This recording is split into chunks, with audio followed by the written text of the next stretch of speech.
할렐루야. 오늘 하나님께서 우리에게 주시는 말씀은 로마서 3장 25절로 26절 말씀입니다. 이 예수를 하나님이 그의 피로써 믿음으로 말미암는 화목제물로 세우셨으니 이는 하나님께서 길이 참으시는 중에 전에 지은 죄를 간구하심으로 자기의 의로우심을 나타내려 하심이니 곧 이때에 자기의 의로우심을 나타내사 자기도 의로우시며 또한 예수 믿는 자를 의롭다 하려 하심이라. 제목은 화목제물이 되신 예수님이란 제목으로 함께 말씀을 나누고자 합니다. 지난 시간에 우리는 속죄소에 뿌려진 피가 율법의 고소를 덮고 또 죄를 가려주고 또 죄를 무마시켜준다는 의미에 대해서 말씀을 함께 나누었습니다. 번제단 앞에서 죄인이 어린 양이나 수송아지에게 죄를 전가시키는 안수를 하죠. 그러면 죄가 그 양에게 전달돼서 그 양이 죄인 대신 죽고 그 피를 받아서 속죄소 앞에 가서 뿌리죠. 그러면은 하나님께서 그 뿌려진 피를 보시고 죄를 용서하시고 또 그 피가 죄의 모든 허물들을 덮어준다는 것입니다. 그래서 이 피가 뿌려질 때에 죄인이 죽었다. 양과 송아지가 대신 죽었지만 실상 죄인이 죽은 것이기 때문에 하나님께서는 그 죄에 대하여 더 이상 죄를 묻지 않습니다. 그래서 율법은 그 사람의 죄에 대해서 더 이상 정죄할 수도 없고 물을 수가 없는 것이죠. 오늘은 이 속죄소의 의미, 덮게 또 무마시켜주는 것, 화목제물이란 이 세 가지 의미 중에서 화목제물, 화목하게 하는 것에 대한 의미를 함께 나누도록 하겠습니다. 속죄소 아래에는 이 법궤를 덮고 있는 이 속죄소가 있고 그 속죄소 아래에는 법궤가 있죠. 그래서 이 법궤 속에는 율법의 대표성을 띠고 있는 10계명이 들어있습니다. 출애굽기 25장 21절 말씀을 보면은 속죄소를 궤 위에 얹고 내가 내게 줄 증거판을 궤 속에 넣으라. 하나님께서는 모세에게 속죄소로 그 궤를 덮고 그 속죄소 밑에 그 안에다가 10계명의 그 두 돌판을 넣어라 이렇게 말씀하고 있는 것입니다. 하나님께서는 죄가 있는 곳에는 임재하지 않습니다. 그래서 하나님께서 그 곳을 피로 거룩하게 하신 후에 속죄하게 하신 후에 그곳에 임재하시죠. 율법이 있는 곳에는 죄가 있습니다. 왜냐하면 율법이 죄를 말해주고 있기 때문이죠. 그런데 이 죄는 우리의 이 죄성, 우리의 육신의 그 본성과 결탁을 하게 되죠. 그래서 이 죄는 율법이 말하고 있는 그 하지 말라고 하고 하면 죽는다는 이 계명들을 이 죄는 악용을 합니다. 로마서 7장 8절 말씀 보면은 그러나 죄가 기회를 타서 계명으로 말미암아 내 속에서 온갖 탐심을 이루었나니 이는 율법이 없으면 죄가 죽은 것입니다. 죄가 기회를 타서 계명으로 말미암아 내 속에 온갖 탐심을 이루겠다는 것이죠. 죄는 율법을 악용합니다. 율법을 아주 이용하죠. 그래서 율법이 하지 말라고 하는 것을 죄가 우리의 죄성에게 유혹을 합니다. 그런데 우리의 죄성은 이 죄의 유혹, 죄가 율법이 하지 말라고 하는 그것을 우리 죄성에게 말을 하면은 우리 죄성은 이 죄가 하지 말라고 한 율법의 계명들을 범한다는 것입니다. 그래서 죄가 기회를 이용해서 율법을 이용해서 죄를 짓게 한다는 말이 그 말씀입니다. 율법이 하지 말라고 하는 것을 죄가 우리의 죄성과 결탁해서 이 죄를 짓게 한다는 거죠. 왜 우리의 죄성이 죄와 결탁해서 율법이 하지 말라는 것을 하게 할까요? 그것은 바로 죄와 우리 안에 있는 육신, 이 죄의 본성은, 죄성은 한 형제이기 때문에 그렇습니다. 죄가 우리 안에 죄를 짓게 해서 육신의 본성을 만들었죠. 아담과 하와의 그 죄로 인하여 모든 후손들은 다 안에 죄성이 있습니다. 그래서 죄를 즐거워하고 죄를 좋아하고 율법이 하지 말라고 하는 것을 하게 하는 그런 죄성이 우리 안에 있다는 것이죠. 그래서 죄가 율법이 하지 말라고 하는 것을 교묘하게 악용해가지고 우리 죄성에게 유혹을 하면은 우리 죄성은 이 죄하고 한 형제이기 때문에, 한 가족이기 때문에 죄가 유혹하는 것을 뿌리치지 못해요. 그래서 결국 율법이 하지 말라는 것을 하게 해서 죄를 범합니다. 그런데 우리의 죄성이 죄의 유혹에 넘어가서 율법이 하지 말라고 하는 것을 했을 때에 우리는 하나님과 어떤 관계가 될까? 하나님과 우리가 어떤 관계가 될까요? 그래서 바로 우리가 하나님과 원수지간이 된다는 말씀. 원수지간. 로마서 8장 7절 말씀. 육신의 생각은 하나님과 원수가 되나니 이는 하나님의 법에 굴복하지 아니할 뿐 아니라 할 수도 없습니다. 육신의 생각, 여기서 육신의 생각은 죄의 본성, sinful nature, 죄성을 말합니다. 우리의 죄의 본성은 하나님과 원수가 된다.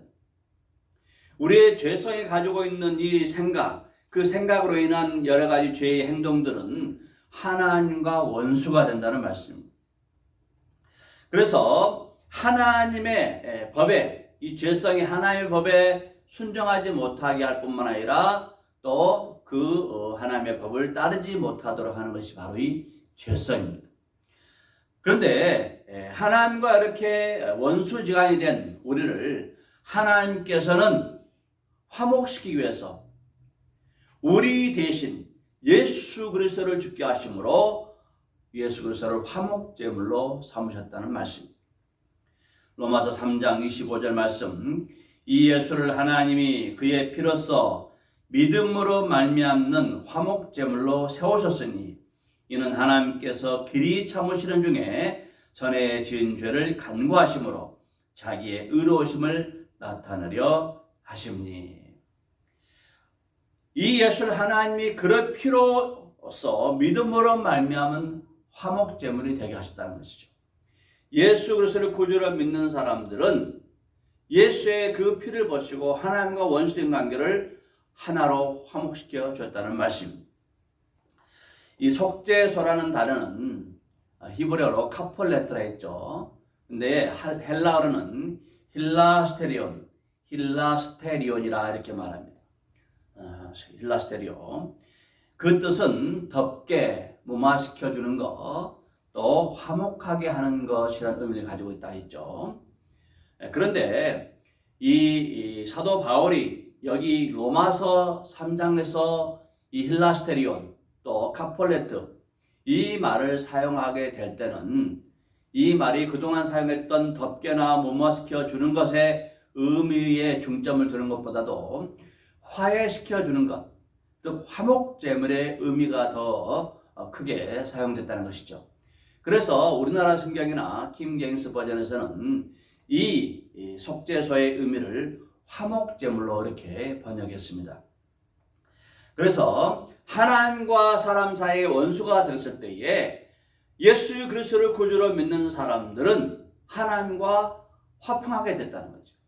예수 그리스도를 화목제물로 삼으셨기 때문에 예수 안에 있는 사람들, 예수의 피를 의지하는 사람들은 바로 하나님과 원수지간이 아니라 하나님과 자녀로서의 관계를 맺게 된다는 말씀이 되는 것입니다. 하나님은 의로우신 분입니다. 하나님은 의로우신 분이기 때문에 반드시 죄를 미워하시고 죄인을 징계하시죠.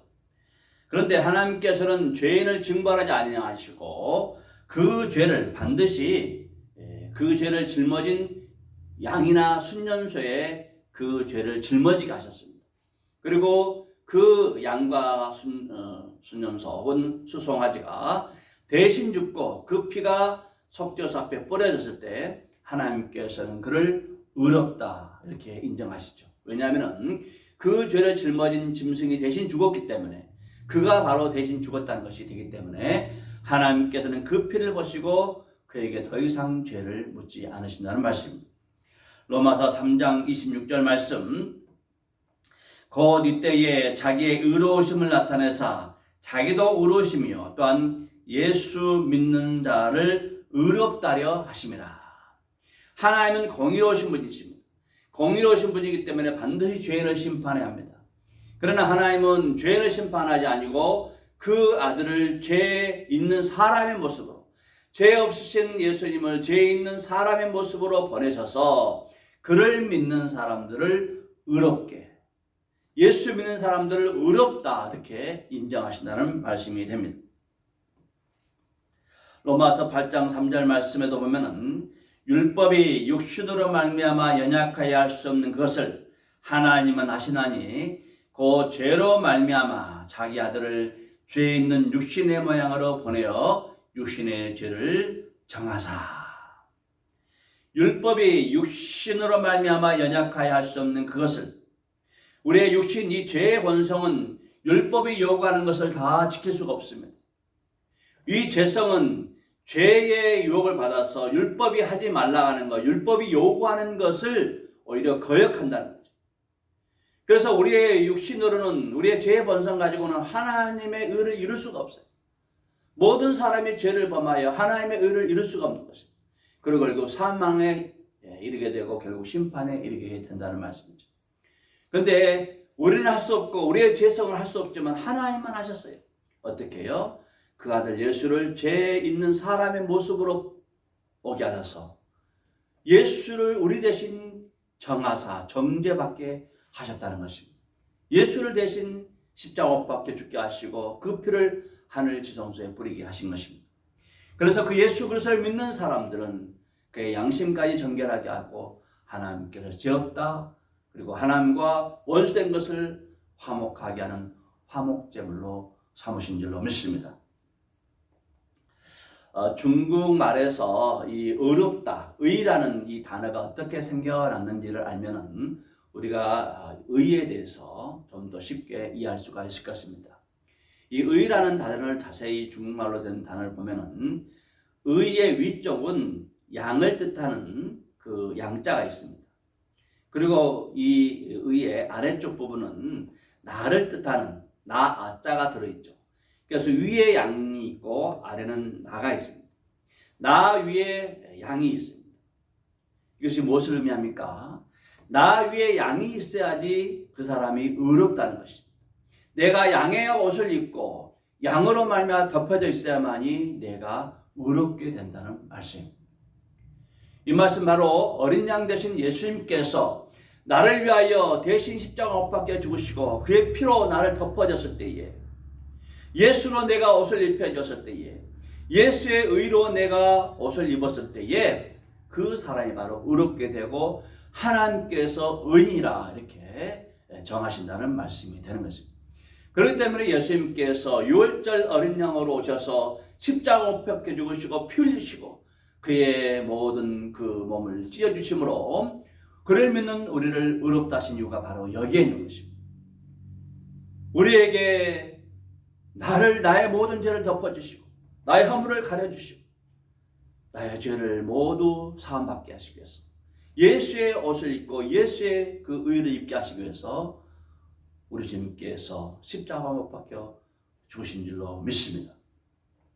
고린도후서 5장 21절 말씀, 하나님이 죄를 알지도 못하신 이를 우리를 대신하여 죄를 삼으신 것은 우리로 하여금 그 안에서 하나님의 의가 되게 하려 하심이라. 하나님께서 죄를 알지 못하시는 예수님을 사람의 모양으로 보내서, 죄인의 모양으로 보내서 대신 죽게 하심으로 그를 믿는 우리에게 의롭다 하시기 위해서 예수님을 우리 가운데 보내시고 우리를 위해 십자가 못 박혀 죽으시고 그 피로 우리를 덮어주신 줄로 믿습니다. 그러므로 우리가 하나님께 나갈 때는 항상 예수를 앞세워야 돼요. 우리 앞에 예수가 있고 우리 위에 예수가 있고 나 위에 예수가 있다는 것을 고백하고 나갈 때에 하나님께서 우리를 보시지 아니하고 예수를 보시고 우리를 의롭다 하시고 즐겁게 받아주시고 기쁨으로 영접해 주실 줄로 믿습니다.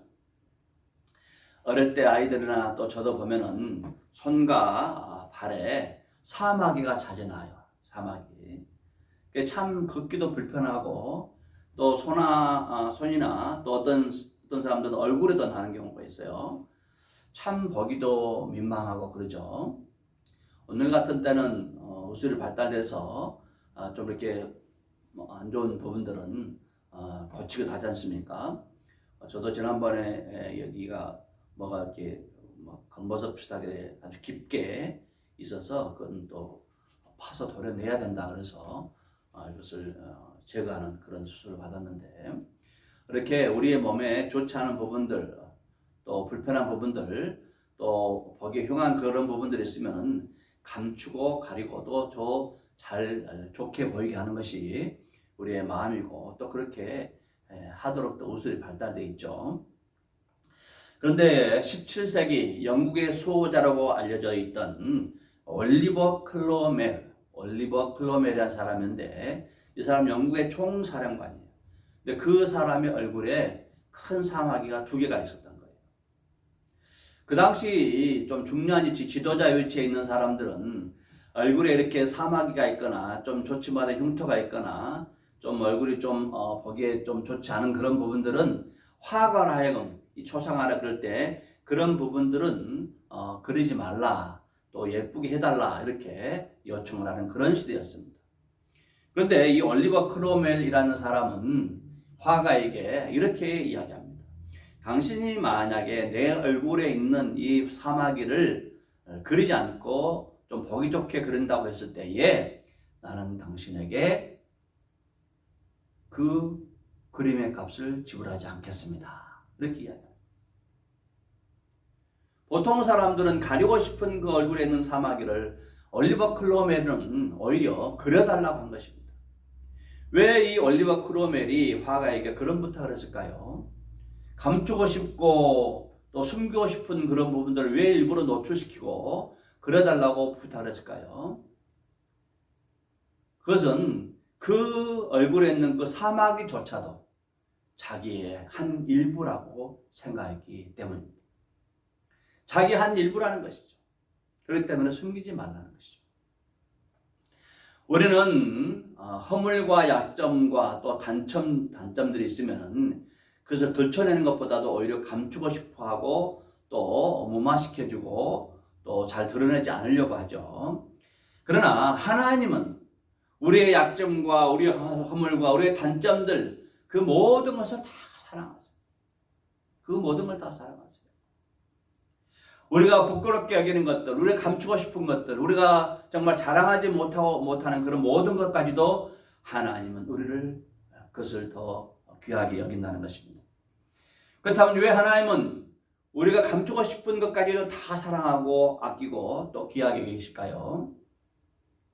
그것은 바로 흠없는 어린 양 예수 그리스도의 피가 우리의 양심까지 뿌려졌기 때문에, 우리의 행실과 우리의 양심까지 뿌려져서 우리를 거룩하게 하셨기 때문에 그 어린 양 예수 그리스도를 보시고 우리를 사랑하시고 우리를 기뻐하시고 우리를 즐거워하시고 우리를 볼 때마다 하나님이 기쁨을 이기지 못하시고 즐겁게 노래하고 계신다는 말씀. 스바냐 3장 17절 말씀, 너희 하나님 여호와가 너희 가운데에 계시니 그런 구원을 베푸실 전능자이시라. 그가 너로 말미암아 기쁨을 이기지 못하시며 너로 너를 잠잠히 사랑하시며 너로 말미암아 즐거이 부리며 기뻐하시리라 하리라. 우리 하나님은 구원을 베푸실 전능자, 예수 그리스도를 통하여 그 피를 믿는 모든 사람들, 예수 그리스도를 믿는 사람들을 하나님의 자녀가 되게 하고 거룩하게 하시고 의롭다고 인정해 주시는 그런 하나님이십니다. 예수의 피가 우리에 덮여 있고 우리가 예수의 옷을 입고 있기 때문에 하나님은 그로 인하여, 예수로 인하여 우리를 볼 때마다 기뻐하며 즐거워하며 기쁨을 주체하지 못해요. 좋아서 어쩔 줄가 몰라요. 우리를 보실 때마다 하나님은 노래 부르고 그냥 즐거움의 그런 노래를 부른다는 말씀. 왜요? 예수님께서 우리 대신 죽으셨다는 것을 내가 믿기 때문에 하나님 그 아들 예수로 인하여 우리를 그렇게 사랑스럽게 계시고 우리가 감추고 싶고 우리가 드러내고 싶지 않은 그런 부분까지도 전부 우리를 사랑하신 줄로 믿습니다. 우리가 이렇게 하나님의 놀라운 사랑과 은혜를 받고 하나님의 기쁨의 대상이 됐는데 그렇다면 우리는 어떻게 살아야 됩니까? 우리는 어떻게 살아야 될까요? 골로새 3장 13절 말씀에 우리가 어떻게 살아야 되는지에 대해서 말씀해 주고 있습니다. 누가 우리에게 불만이 있거든 서로 용납하여 피차 용서하되 주께서 너희를 용서하신 것 같이 너희도 그리하라. 누구에게 불만이 있거든 서로 용납하라. 그리스도께서 너희를 용서하시고 용납하신 것처럼 너희도 서로 용서하고 용납하라고 말씀해 주고 있습니다. 전에 우리는 우리를 우리에게 손해를 끼치고 우리를 비방하고 또 우리에게 좋지 않은 그런 해를 끼치는 사람들이 있으면 화가 나고 싸우고 또 불평을 하게 되죠. 그러나 이제는 하나님께서 예수의 피를 버시고 우리를 용서하시고 용납하시고 받아들이시고 자녀가 되게 하신 것처럼 우리도 예수 그리스도의 그 놀라운 은혜를 받은 자로서 우리에게 해를 끼치고 우리에게 정말 불만을 가져다주는 사람들 또 원망의 대상했던 사람들을 오히려 용납하고 용서하고 받아들이라 말씀했어요. 용납한다는 것은 감정적으로 받아들인다. 상대방이 나를 욕하고 나를 비방하고 손에 입혀서 도저히 내 감정에 받아들일 수가 없어.